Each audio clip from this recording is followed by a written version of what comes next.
Hey guys, Professor Bill of Comic Book University and X-Men Red, issue number 4. This was interesting. First off, issue number 4, it's here, yay, and they finally got the team together. That took a while.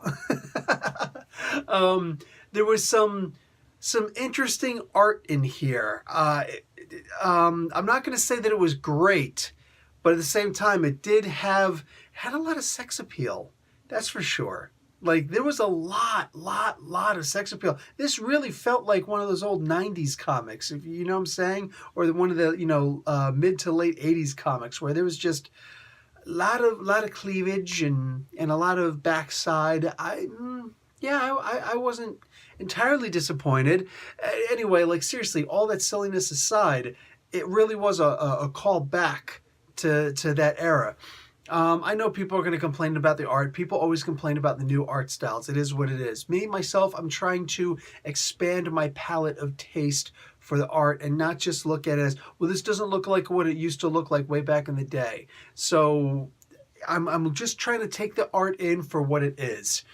Regardless, the story itself has finally come together, and this almost feels like this was the issue 1. So it's like it was 4 issues of issue 1. You know what I'm saying? We had issue 0.2, issue 0.4, issue 0.6, and now I guess just issue 1. We're good. You know what I'm saying at this point? So I guess 3, 6, 9. Anyway, who cares?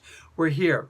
We're at an issue 1 where we can actually start to see what's going on. We know who the bad guy is. It's Professor X's sister. We know who our team is now. They've got their uniform, and they've got a reason for wearing that uniform instead of just, oh no, it's highly resistant to bullets. It's pretty cool, and it resists fire. Remember the all new, all different, here we go again, X-Men? I actually loved that title, but those yellow suits just had to go. It looked good on Banshee. But, like, seriously, Wolverine and all yellow like that? What the frig? No. And he needs his mask because he wears a mask. Anyway, either way, it was a cool harken back. There was actually a reason for wearing them. Having these nanites, these sentient sentinel nanites, so sentinites, that's very novel. I've never seen that before.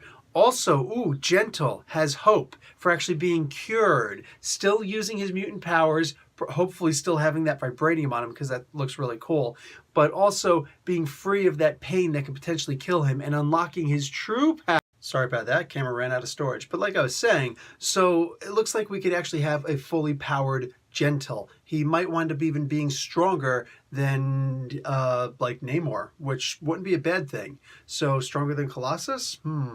Anyway, I'm digging it. I'm definitely digging it. So you put all this together and it's a pretty interesting comic book. Is this a great comic book?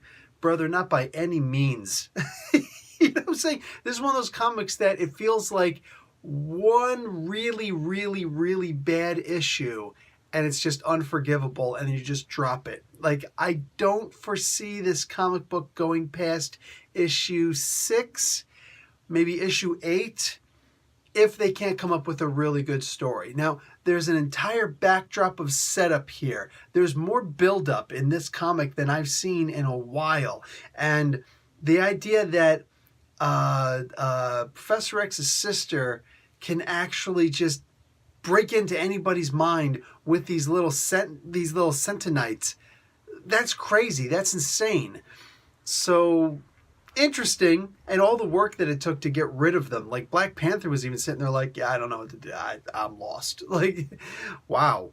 I was expecting more, but this is a mutant comic book, so Black Panther can't be taking center stage like he typically does. Anyway, it was a fun comic book. I enjoyed it. I'm going to give it a B- though. All right? This was cool. Digging it. I'm going to continue reading, but I feel like we're finally ready for the story to really start launching. Now, it's not so much about action. It's about give me some actual serious story to go with that action. I'm actually going to need both in this because we got one heck of a team. They're very specifically built, so I need to see them actually beating up bad guys, solving mysteries, working their way out of puzzles. I kind of want this to be Dungeons and Dragons for the Marvel Universe, for the X-Men universe at least. That's where I'm going to need to be. Anyway, I'm going to call that a wrap, guys. Professor Bill, Comic Book University. Class dismissed.